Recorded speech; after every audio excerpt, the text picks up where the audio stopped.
Je n'aime ni les castes, ni les rentes, ni les privilèges. Le nouveau locataire de Matignon est donc un allié de longue date d'Emmanuel Macron. Le Premier ministre a été jugé, mais les ennuis judiciaires ne sont pas terminés. Expliquez-nous. Parce qu'il avait été mis en examen dans l'affaire des assistants des eurodéputés du MoDem. On ouvre ce journal par l'Afrique du Sud qui accuse Israël d'actes de génocide contre le peuple palestinien à Gaza. Benyamin Netanyahou risque-t-il d'être arrêté sur le territoire français ? La réponse est plus que jamais incertaine. Et accuser l'État juif de génocide, c'est franchir un seuil moral. Je peux donc vous confirmer qu'il s'agit là du futur Premier ministre. Et vous le disiez, ça fait très longtemps qu'on attend là. Ça fait presque 15 jours que les journalistes sont devant l'Élysée. Emmanuel Macron vient tout juste de nommer François Bayrou. François Bayrou, l'un des artisans de la victoire de 2017, a été nommé Premier ministre. Le mandat que vous m'avez démocratiquement confié est un mandat de 5 ans. Et je l'exercerai pleinement jusqu'à son terme.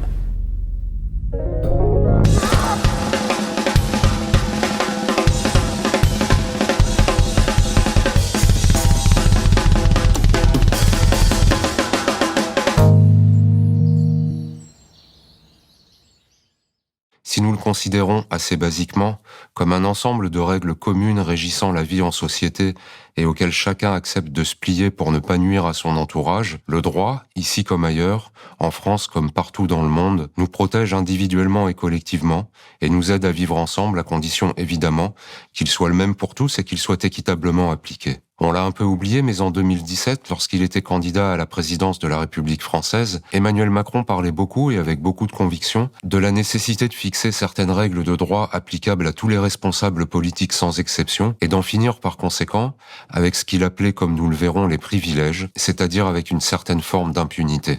Je n'aime ni les castes, ni les rentes, ni les privilèges. Il expliquait par exemple, dans son programme présidentiel, que le principal danger pour la démocratie était la persistance des manquements à la probité parmi des responsables politiques dont le comportement était indigne de la charge de représentants du peuple. Fin de citation. Il promettait que s'il était élu, les responsables politiques en question devraient, je cite toujours, rendre des comptes sur leur entourage et sur la manière dont ils utilisent l'argent public. Macron proclamait ainsi qu'un ministre mis en examen devait absolument quitter le gouvernement. Si vous étiez mis en examen, est-ce que vous renonceriez à être candidat ? Oui, de la même façon que dans le principe, un ministre doit quitter le gouvernement lorsqu'il est mis en examen. Et il précisait, comme pour mieux prouver sa détermination, la justice est évidemment au cœur du projet que nous portons, parce que l'indécence, les privilèges n'ont que trop duré, et nous voulons les mêmes règles pour tous, quels que soient les statuts. Nous voulons des dirigeants responsables, exemplaires, et qui rendent des comptes. C'était un très louable programme. Malheureusement, il n'a jamais été appliqué, bien au contraire. Tout ça, c'est des belles promesses, mais nous, ce qu'on veut, c'est des garanties.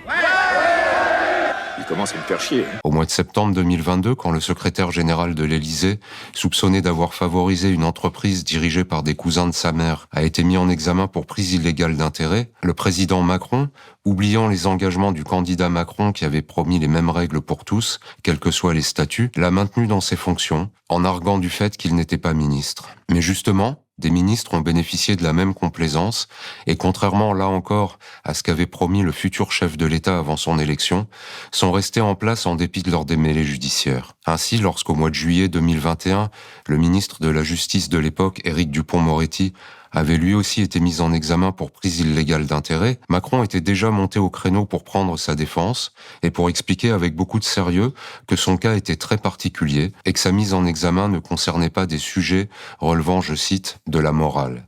Ouais, alors je pensais qu'on pourrait peut-être faire une exception.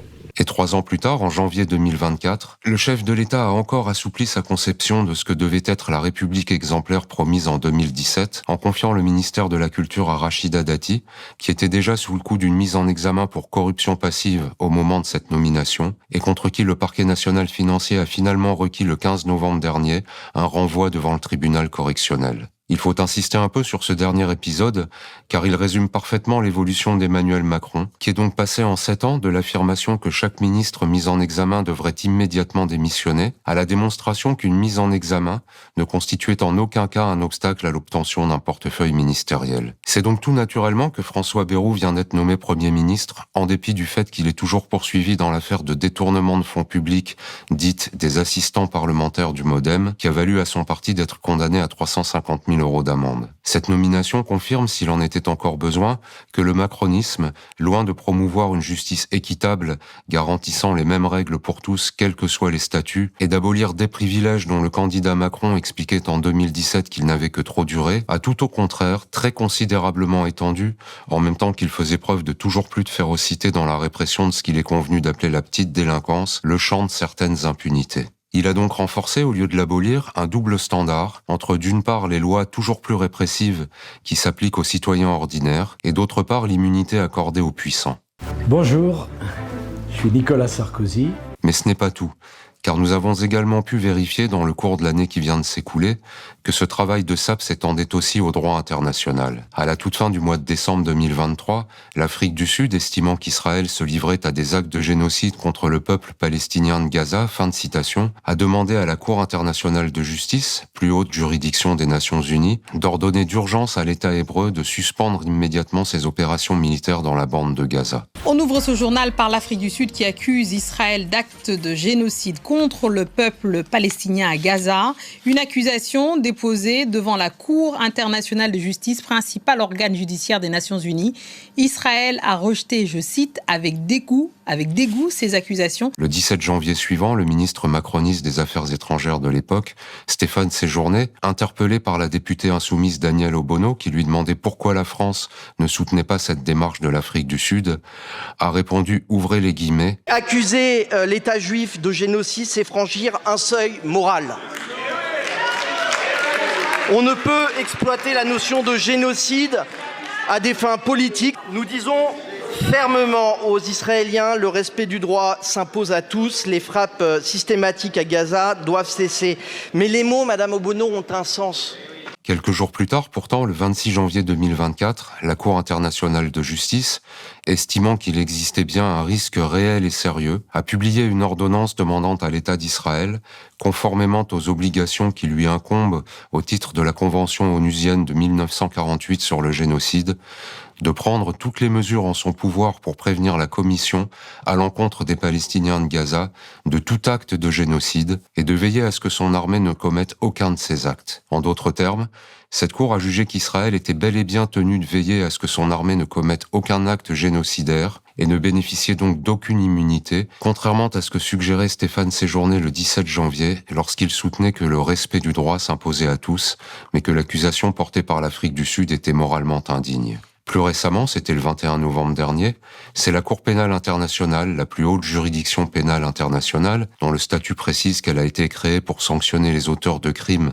qui défient l'imagination et heurtent profondément la conscience humaine, qui a délivré des mandats d'arrêt pour crimes de guerre et crimes contre l'humanité, contre le premier ministre israélien Benjamin Netanyahou et contre son ex-ministre de la Défense Yoav Gallant. Aussitôt, l'Italie et le Royaume-Uni ont annoncé qu'ils arrêteraient le chef du gouvernement israélien s'il essayait de se rendre dans ces pays, conformément à leurs obligations internationales. Les autorités françaises, quant à elles, ont fait savoir qu'elles s'acquitteraient elles aussi de leurs obligations, sans toutefois dire explicitement, dans un premier temps, si elles arrêteraient Netanyahou au cas où il viendrait en France. Jean-Noël Barrot, le nouveau ministre macroniste des Affaires étrangères, a ensuite déclaré que la France était, je cite, « très attachée à la justice internationale et qu'elle appliquerait le droit international qui repose sur ses obligations à coopérer avec la Cour pénale internationale », mais il a également évoqué de possibles immunités s'appliquant à certains dirigeants. Et tout de suite après, son ministère a finalement publié un communiqué dont le journal Le Monde a très justement relevé qu'il sapait l'autorité de la Cour et qu'il amoindrissait le poids du mandat d'arrêt émis contre Benjamin Netanyahou, puisqu'il expliquait que de telles immunités s'appliquent au Premier ministre israélien.